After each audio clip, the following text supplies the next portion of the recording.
Hello, mis amores! Ce mai faceți voi? Cum sunteți?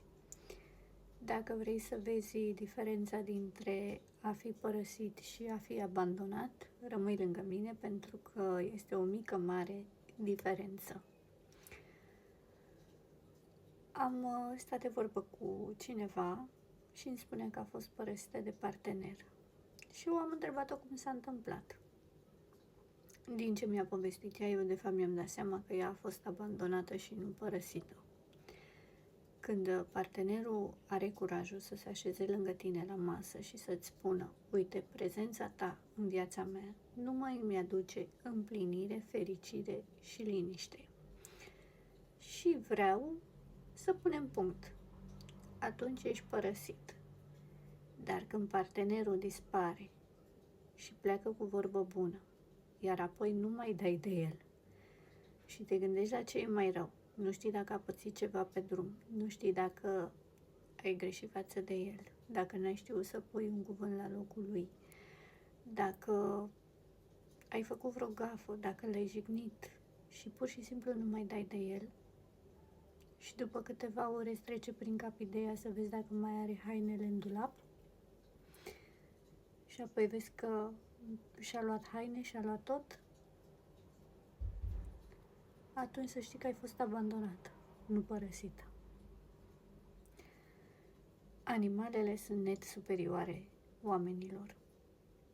Un animal, indiferent că-l bați, că-l chinui, că-l înfometezi, ăla nu te abandonează. Dar noi oamenii abandonăm pentru că suntem lași, pentru că nu avem curajul să vorbim.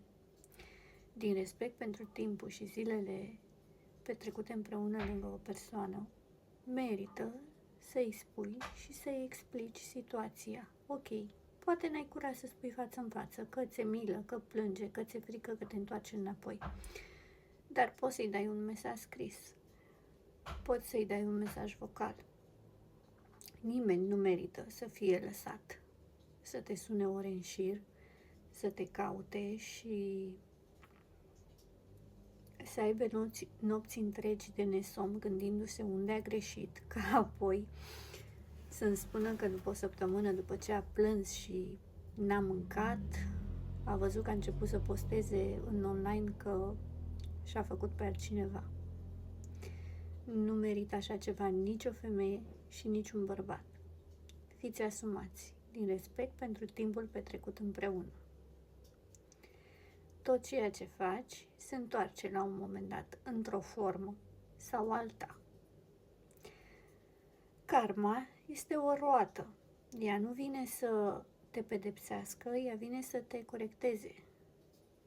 Și de-aia spun că se întoarce sub o formă sau alta. Pentru că fix acolo unde ești vulnerabil, fix acolo lovește. Eu sper că ați înțeles. Vă pop și vă îmbrățișez.